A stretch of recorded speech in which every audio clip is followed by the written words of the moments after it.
I'm waiting for my ate. Yung ate, Nurin.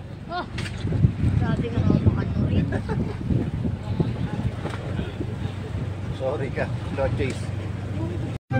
Hello everyone! Welcome to another vlog. For today's video ay medyo mahaba nga ito, best friend. Super excited na nga akong i-share sa inyo ang aming naging Quezon adventure. Kaya naman sana samahan niyo ako hanggang sa dulo. 2 o'clock ng madaling araw nang umalis kami sa San Miguel, Bulacan at saktong 6:30 naman ng umaga nang nakarating kami dito sa May Real, Quezon. Dito nga kami mismo huminto sa May Real Port. Dito kasi kami sasakay ng bangka papunta sa isla naming pupuntahan. Medyo maaga pa kaya naman napagdesisyon na namin na mag-park muna dito sa may pag-iiwanan namin ng sasakyan ng ilang araw. Dito na nga rin kami kumain at naki-CR. Sobrang bait nga netong si Kuya Mark. Siya nga yung magbabantay ng aming sasakyan.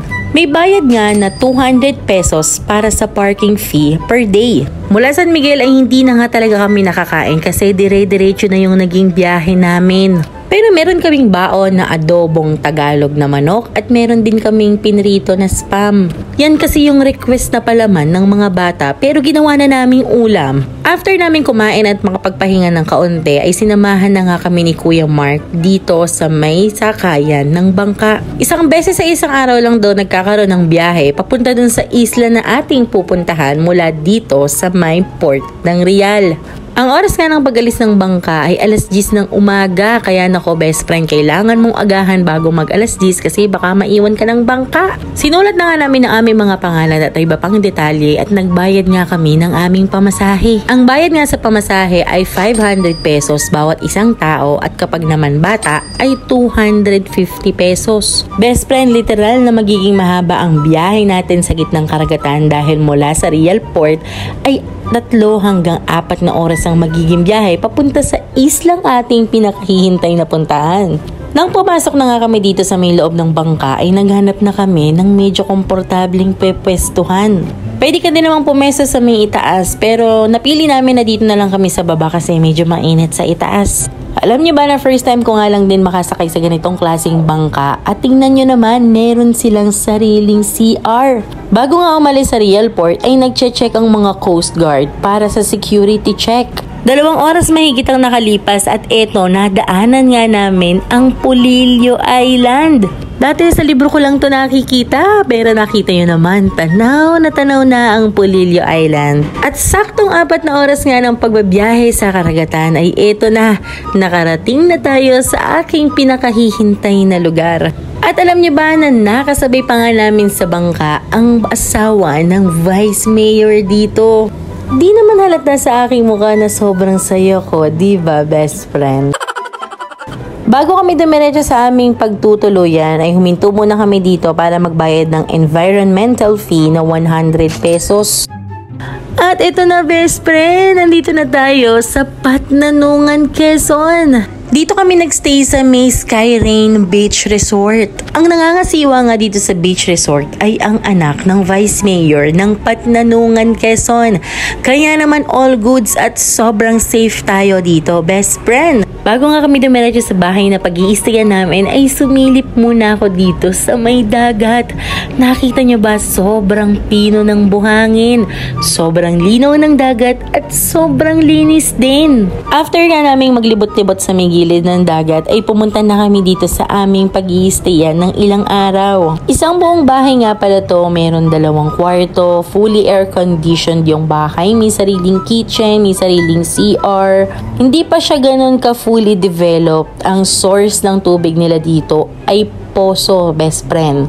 Pero goods lang yun kasi marunong naman tayong magbomba, diba? 7 packs kami, 3 days, 2 nights, 7,000 pesos, all goods na, diba? Naswerte pa nga nung pagpunta namin dito ay sakto birthday ni Vice Mayor Ray Año Nuevo.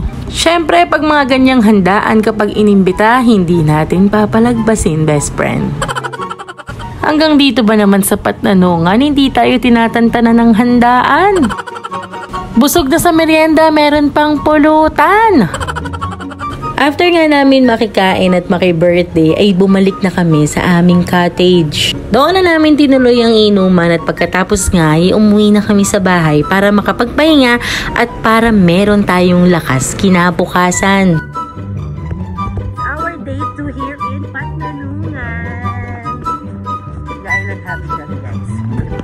Yes, it's our day 2 dito sa may Patnanungan at nakaschedule kaming mag-island hopping. At nakakatuwa dahil may nag-aalok sa akin ng chicharon kanina at alam niyo ba kung taga saan? Yan ang pangalan mo ulit? Mario. Mario, taga Tartalo ka? Oo. Dahil nang narating ni Kuya, oh. Papuntang Patnanungan. Lahat ang kuya nabibenta mo? Lahat yan nabibenta mo? Oo. Oh, galing ha. Pangalawa na? Galing ha. Ah, diba legit?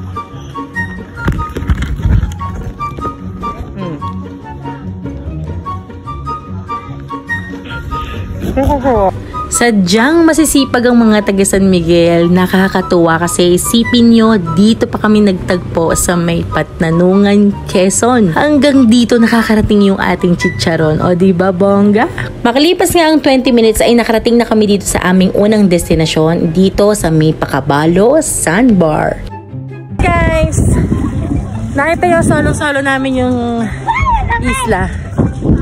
Ito yung sandbar. Dito sa may Patnanungan, Quezon. Nakakatawa, guys. Sandbar.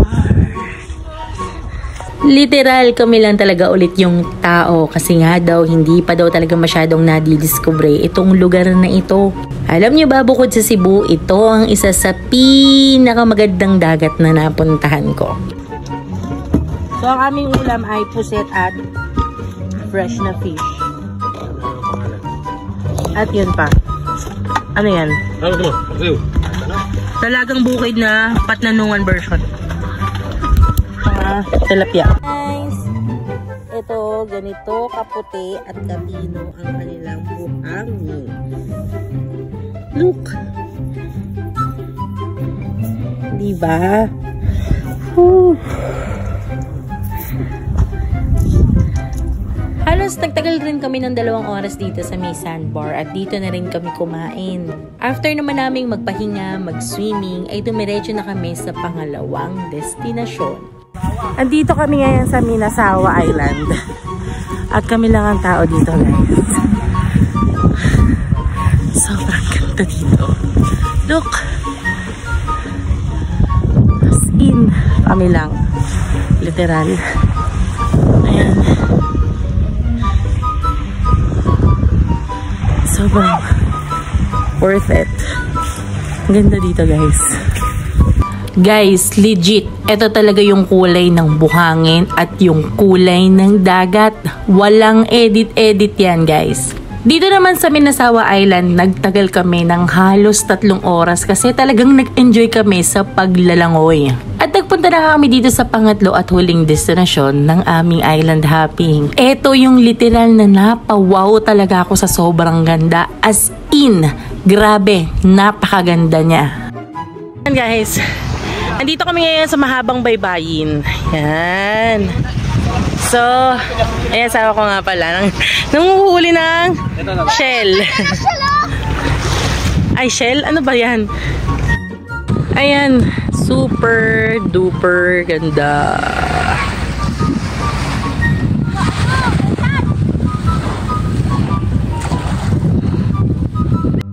Tingnan nyo naman yung buhangin, oh. Sobrang pino. Oh. As in. Sobrang pino niya, oh. Grabe. Akala ko dun sa una at pangalawang pinuntahan namin ay pino na ang buhangin. Pero ito, grabe, parang pulbos na. Sa totoo lang, feeling ko kulang na kulang yung 3 araw na pagstay namin dito. At pakiramdam ko, nabitin pa nga ako kasi gustong gusto ko na ulit bumalik. Sa mga susunod ay marami pa kami i-share sa inyo ng mga bago nating madidiscover na pwedeng puntahan at pwede nating galaan. Try nyo na din pumunta dito sa Patnanungan, Quezon. See you on my next vlog!